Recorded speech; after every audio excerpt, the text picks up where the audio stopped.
Hi everybody, it's Roseann from LIVFITT, and today I wanted to share with you one of my most favorite summer green smoothies, my orange creamsicle.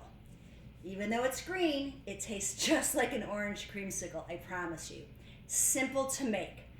All you need is a couple handfuls of organic greens. You can start with spinach. I like super green blend.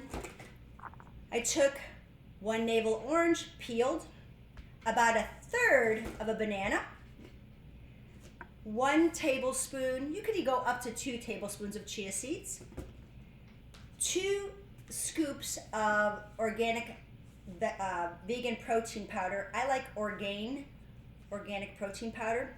It's it's delicious. It's 21 grams of protein, 5 grams of fiber, and it blends really well. About 8 ounces of water, about 6 ice cubes, and I topped it off with 2 drops of doTERRA Lime Essenial Oil. It really helps to up-level my smoothies. It kind of takes away the greenness of them, and it seems to preserve them and make them taste fresher longer. And I mixed all of it in my Vitamix blender. You can use a NutriBullet, a Blendtec, whatever you do, but make sure it's a real high-speed blender because you want everything to be really smooth when it's done. And voila, a quart of green smoothie. And I do drink 1 quart of green smoothie every day. I've been doing this for, I don't know, over 10 years, I'd say. I get that green smoothie glow. It gives me lots of energy throughout the day. So whether it's for breakfast, lunch, maybe dinner, or snacks, 1 quart of green smoothie is very doable. And I recommend that to everybody who's on the path to health, happiness.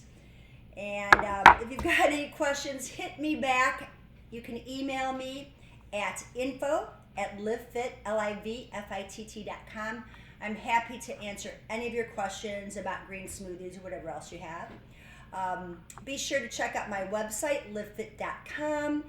I have several blogs with different kinds of green smoothie recipes as well. Thanks for taking the time to watch this video. I hope you will try my orange creamsicle. Have a great day. Keep it green. Bye for now.